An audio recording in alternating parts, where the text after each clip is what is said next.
And we're live in 5, 4, 3, 2, 1.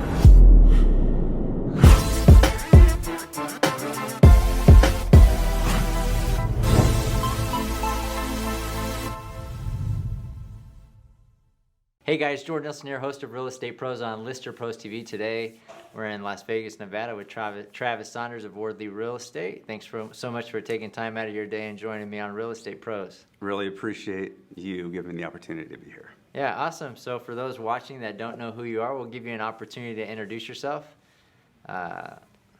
Obviously, we were talking previously, but how you got into real estate, and your background just a little bit. Okay. So our story begins on a military base in 1970. No, we won't go that far back. Whoa. We won't go that far All right. back. But yeah, so I moved to the Las Vegas Valley in 1996, and I was transferred here.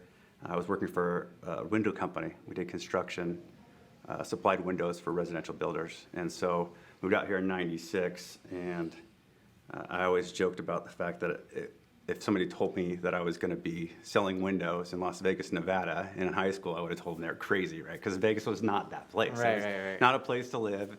It was a place you go to go have fun, right? So when I got the transfer out here, it was awesome. And I spent a lot of years really in the prime time for construction, right? So we had this big uptick forever in construction. And I did that for about 18 years. It was 13 here.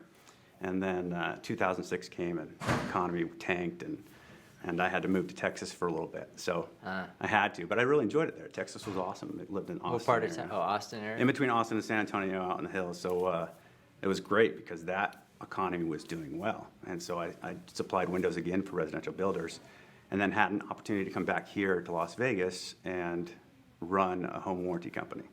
And so I did that for about 6 years.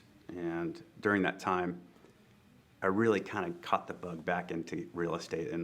And like I said, I've been in housing my entire life. So this was a natural progression for me to jump into real estate. And I enjoy it. Home warranty was a great gig for a while, did well, was successful. But I was always dealing with people's problems and people's issues. Right. And when you resolve those things, it's great, right? But it's like my AC is broken, Yeah, exactly right. You get the problem. Well, then the AC isn't clean, right? And so then the claim gets denied, and now all of a sudden you're the jerk, right? And that's where it becomes difficult. And so I would have to resolve those issues all the time. And like I said, it was a great gig and enjoyed doing it, but it was nice to transition into full-time real estate, where I get to be on the front end of things, where all the fun stuff is, where I get to help people get into homes. My very first deal was actually a girl that I worked with, and she was a single mom, 2 kids, and didn't ever think that she'd be able to buy a home. And there's nothing like handing the keys to somebody who's in that position. After we've gone through all the trials, and there were a lot of trials in that deal. Right. After going through all that, and for her to be able to get into a home and own it as a single lady, single mom, it's just really rewarding.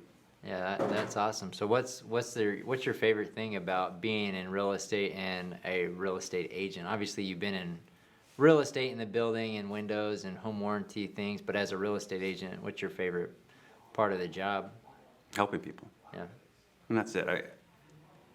My entire life, I've always felt like if you focused on servicing people or serving others,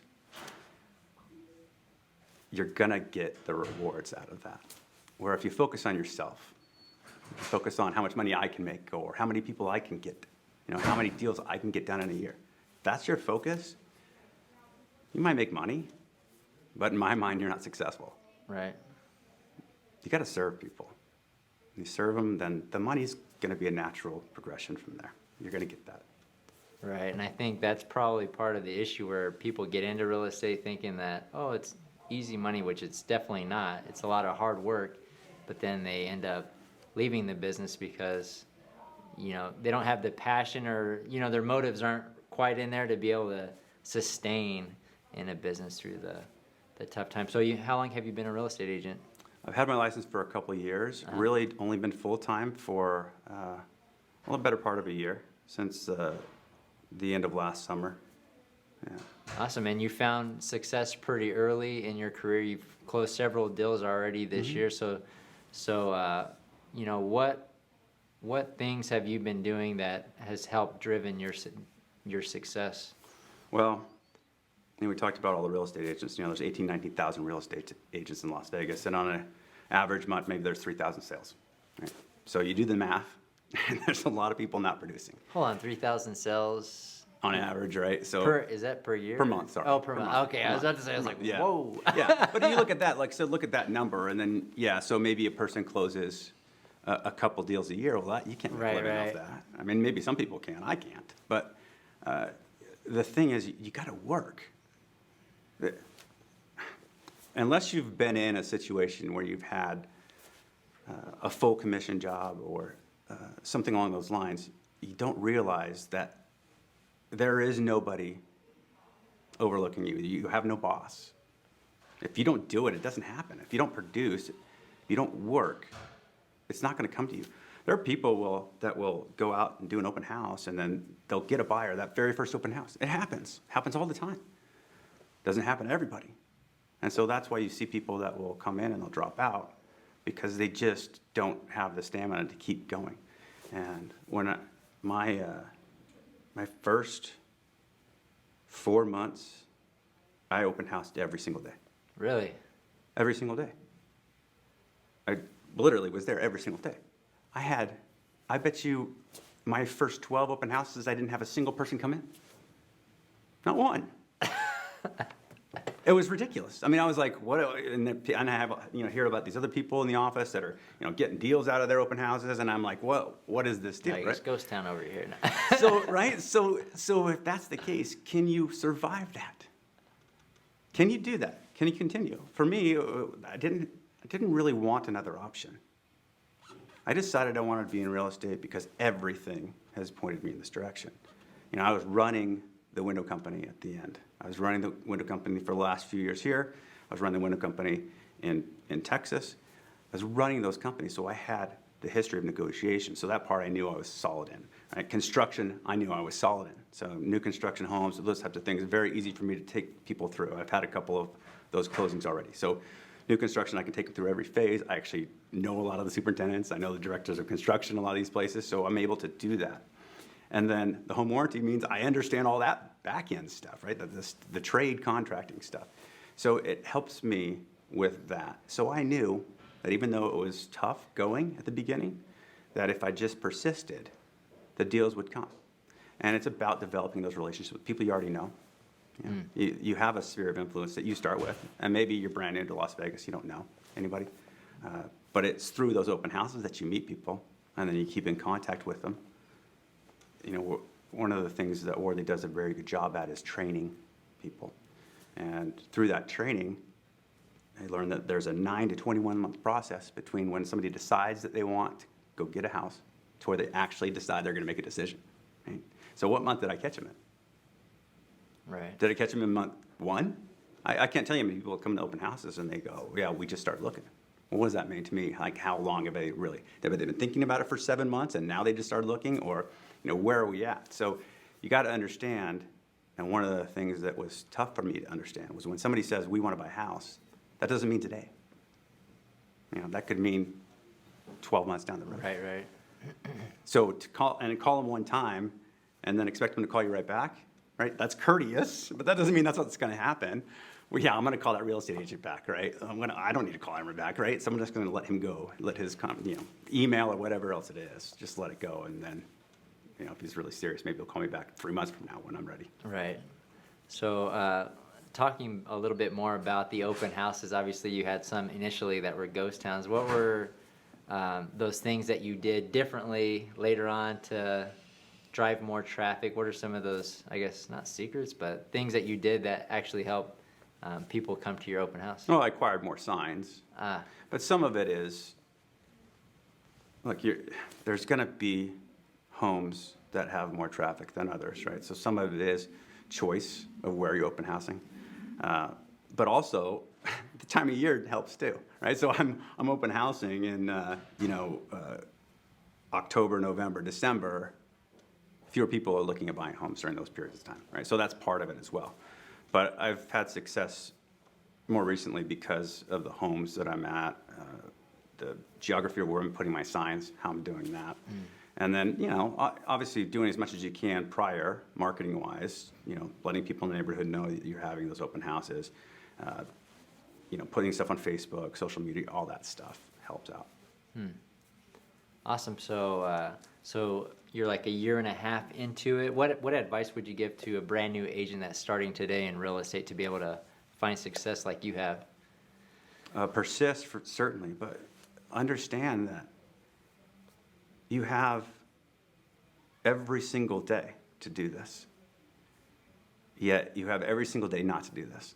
So it's very easy to, stay at home and, binge watch Game of Thrones or whatever it is that you want to do. It's very easy to do that because nobody's really, keeping their thumb on you and making sure that you're doing what you need to do. So it's easy to do that. And you can get caught in that and think that business needs to come to you. And I'm a real estate agent, and I signed up, I passed my test, I paid my money for my dues, and I should be able to get business. And it just doesn't work like that. People that want to work 25, 30 hours a week and have a tremendous amount of success, it's going to be very difficult. I can tell you, I'm working 60 plus hours a week, every single week. Every single week. And I have been doing it since the beginning. So I don't expect that to lay off. I know there's plenty of people out there, people that are in my brokerage that have tons of referrals. So all their business is referral business. Well, they don't have to open houses much. Right. That doesn't have to happen anymore. But I'm not there yet. I'm newer. Now, I've got deals off of referrals already. I've had that success. But I only have a limited amount of people that we've sold to so far. So that success is going to come in the future. And I know that by taking care of my clients the way that I have so far, those referrals will come all the time. Sure.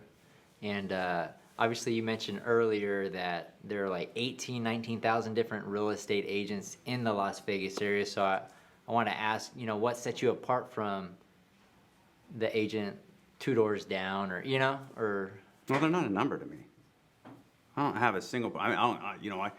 Obviously, when it comes down to it, at the end of the year, you're going to say, "Oh yeah, I had $17 million in volume, and I helped 33 clients." Right. So at the end of the year, you're going to look at it from that perspective. But there's not a single client of mine that's just, "Oh, I got another deal closed." Right. I keep in constant contact with those people, at least every other week.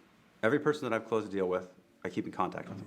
And I'm going to continue to keep in contact with them. Make sure the home is going all right.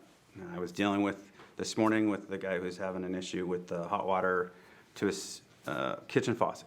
Right? So closed on their house a month ago. And he's calling me and reaching out to me. And, oh, by the way, I don't care. That's great. I want them to reach out to me. I want me to be the resource for them always. 10 years down the road, if he's got a conversation that we want to, or he wants to have a conversation about air conditioning, let's have it. We'll talk about it, right? So who should I go to? Who should I talk to about getting this replaced? I can have those conversations, and that's what really sets me apart. Most people can't talk to those things. Mm-hmm. Career real estate people, love them, they're great, but they can't talk to those things. Right.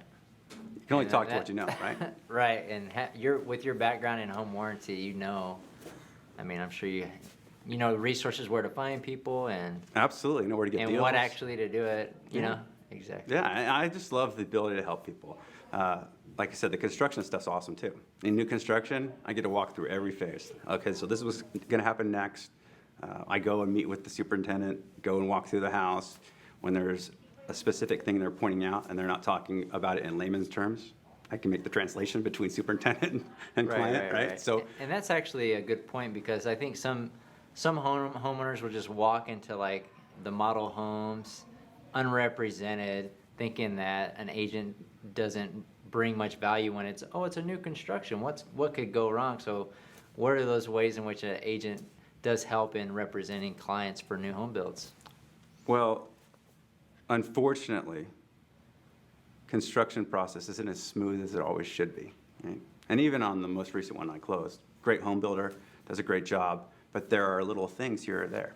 He had a side wall, right? So the sidewall was really far back, actually past a window on the sidewall, on the side of the house. And everywhere else in the subdivision, it's pushed way forward, right? So it was a huge discussion. At the end of the day, I said, this isn't acceptable. We need to get that wall moved forward. Because I had contacts that I knew, I was able to continue to push. And we got it pushed forward 12 feet. Oh, wow. So well past where it should be, a couple of feet behind the electrical panel, is where it should have been. And we were able to get that done, and we were initially told no. So it's through those types of conversations, and again, understanding people, understanding how construction works, knowing that the reason behind this was Summerlin had dictated where they had to put this sidewall fence that had to do with fire access, and understanding that we could move that wall slightly and still fit within the parameters. All of that stuff is stuff that I was able to help and facilitate. So yeah, there's people that walk into a trailer and want to buy a house, or a sales center wants to buy a house. That's great, and they do a good job of making sure that people ultimately are taken care of, but you're not going to get somebody representing you. Who's representing you in that transaction? And there's no reason not to do it. There's no incentive for you not to have an agent. There's incentive for them, for the builder, for you not to have an agent, but there's no incentive for you as a client not to have an agent represent you.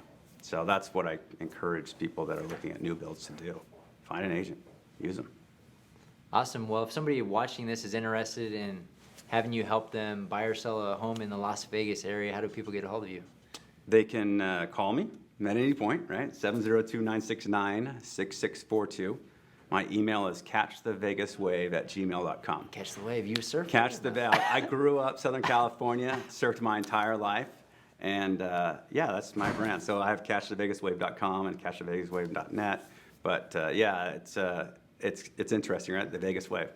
And so it kind of has a double meaning there because the wave of real estate, right? So we're on this wave right now, and it's a pretty good wave right now. Yeah, it's booming. You know, you got the Raiders coming, a lot of new stuff. And the Golden Knights, they've been doing really well. Awesome, really awesome. Yeah, so with all the things going on right now, people are worried about the market, and there's just so much opportunity. We expect and anticipate growth at least through the next 3 years. So again, like you said, the Raiders coming, but you also have Resort World opening up. Fontainebleau can get over some of their hurdles. They'll be able to get that construction going again. And a lot of new projects, the MSG Sphere, there's this whole virtual reality thing going on down there where Imperial Palace used to have their car show. There's all sorts of things coming to Las Vegas. So plenty of jobs. And then, the biggest thing is construction was number 2 back before we had our big economic downturn. And that's no longer the case here. There's so many other jobs here, a lot of tech industry coming here, a lot of different things happening, job creation happening here. And, so there's a lot of opportunity going forward, a lot of growth. Awesome. Well, thank you so much, Travis, for joining me today on Real Estate Pros. Thank you. And we will see you guys on the next episode.